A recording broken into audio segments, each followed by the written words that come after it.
What if I told you that a simple clay tea bowl could be more valuable than an entire castle? It sounds insane, but in feudal Japan, it was a political reality. A single rustic bowl could be traded for vast territories, and the permission to even serve tea could be a greater reward for a samurai general than a chest full of gold. Welcome to 10-Minute History. I'm your host, Jake Sullivan, and today we're diving deep into the fascinating world of the Japanese tea ceremony during the Tokugawa period, an era that lasted over 250 years. We'll discover how a quiet ritual was transformed into a sophisticated political weapon, a powerful economic engine, and the very crucible of Japanese aesthetics. This isn't just a story about a beverage. It's a story about how a nation, weary from a century of civil war, channeled the fierce spirit of the samurai into the delicate art of preparing a bowl of tea. To understand how this happened, we have to go back to the year 1600. After the decisive Battle of Sekigahara, Japan was finally unified under the iron fist of the Tokugawa Shogunate. The wars were over. Peace, enforced by a strict authoritarian government, settled over the land. But this created a unique problem. What do you do with an entire class of warriors, the samurai, when there are no more wars to fight? The shogunate's brilliant solution was to encourage them to trade their swords for tea whisks. They promoted cultural pursuits as a way to cultivate discipline and moral character, transforming warriors into refined gentleman bureaucrats. And the most important of these pursuits was the way of tea, or Chanoyu. At the heart of this transformation were two powerful men, with two completely opposite ideas of what tea should be. On one side, you have the supreme ruler of Japan, Toyotomi Hideyoshi, a man who rose from peasant origins to absolute power. Hideyoshi loved to flaunt his wealth and authority. His ultimate expression of this was his fabled golden tea room. Imagine a room, completely portable, where every single surface was covered in glittering gold leaf. The walls, the ceiling, the pillars, and even the tea utensils themselves were solid gold.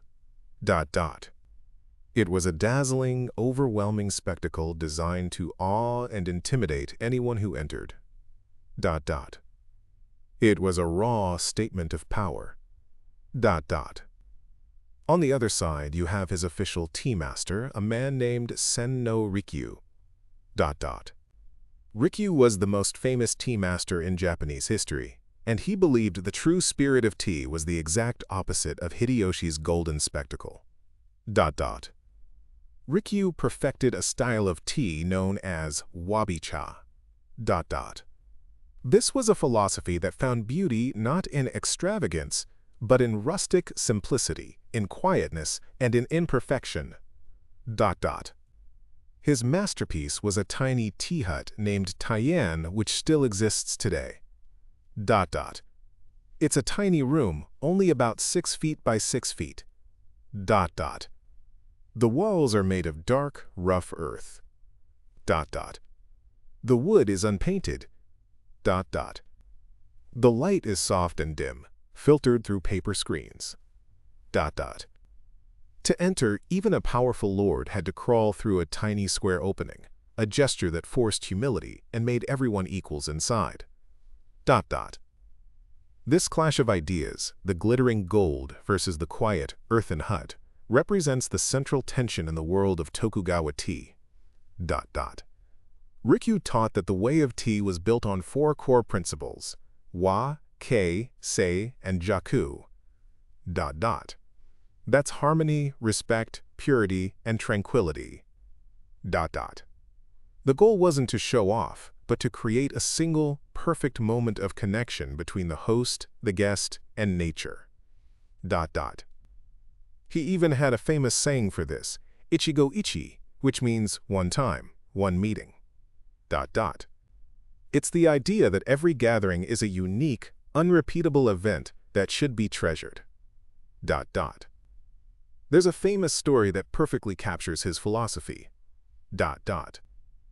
Hideyoshi heard that Rikyu's garden was filled with magnificent morning glories and demanded to see them. Dot dot. But when he arrived, he was furious to find that every single flower had been cut down. Dot dot. He stormed into the tea house, ready to punish his master for the insult. Dot dot. But as his eyes adjusted to the dim light, he looked to the small alcove in the room. Dot dot.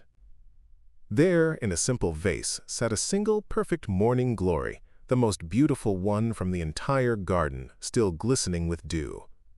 Dot dot. Hideyoshi instantly understood. Dot dot. Rikyu had removed all distractions to focus all of his guests' attention on the profound, fleeting beauty of this one perfect flower. Dot dot. He taught the most powerful man in Japan that true beauty lies in mindful appreciation, not in overwhelming abundance. Dot dot. But this philosophy wasn't just about aesthetics, it was deeply political. Dot dot. The great warlords like Hideyoshi and his predecessor, Oda Nobunaga, realized that tea was an incredible tool for power and control. Dot dot. Nobunaga started a practice called meibutsugari, or the famous utensil hunt. Dot dot. He amassed a legendary collection of the most celebrated tea objects, not because he was an art lover, but because they were instruments of power. Dot dot. He would reward his best generals not with land, but with the gift of a single famous tea caddy or bowl. Dot dot. Owning one of these objects, a meibutsu, was the ultimate status symbol. Dot dot. It was a sign of the ruler's personal favor, and it was a form of currency that he alone could bestow. Dot dot. This created a bizarre and fascinating economy, where the cultural value of an object completely overshadowed its material worth. Dot dot. The most striking example is the story of a humble Korean tea bowl named tsutsuizutsu. Dot dot. It was a simple, mass-produced rice bowl from the 16th century, but it had been owned by a series of famous warlords. Dot dot. The great shogun Tokugawa Ieyasu, the founder of the dynasty, desperately wanted it. Dot dot. He offered the samurai who owned it an incredible reward, an entire castle and its surrounding territory. Dot dot. In a move that's almost impossible for us to comprehend today, the samurai politely refused. Dot dot. He valued the history and the cultural prestige embodied in that single clay bowl more than immense wealth and power. Dot dot. The bowl was later broken into 5 pieces during a battle, but because it was so famous, the pieces were collected and painstakingly repaired with gold lacquer. Dot dot. This technique, called kintsugi, doesn't hide the damage but celebrates it, making the object even more valuable by adding to its unique story. Dot dot. So how was this complex art form preserved for over 250 years? Dot dot. The answer lies in the creation of a rigid and powerful institution, the Imoto system. Dot dot.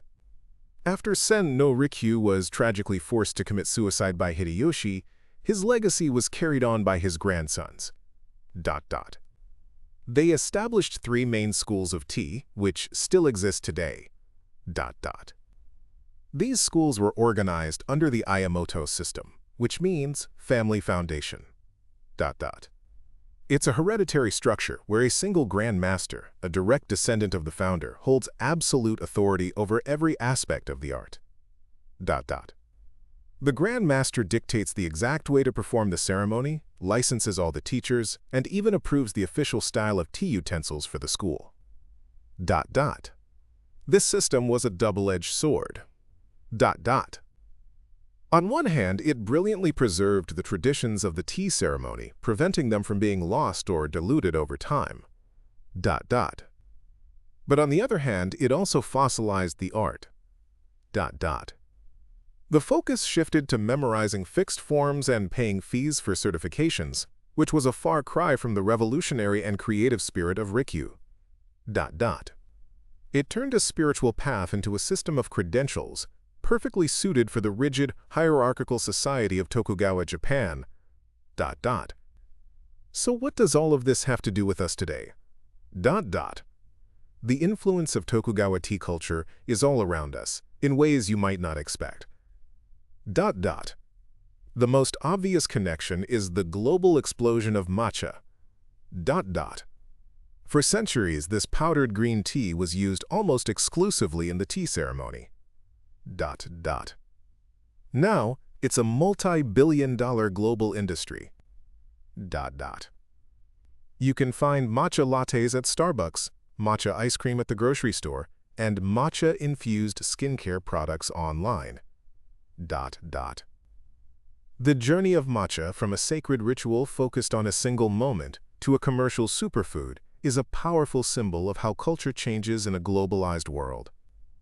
But the deeper legacy is the aesthetic philosophy that the tea ceremony perfected, wabi-sabi.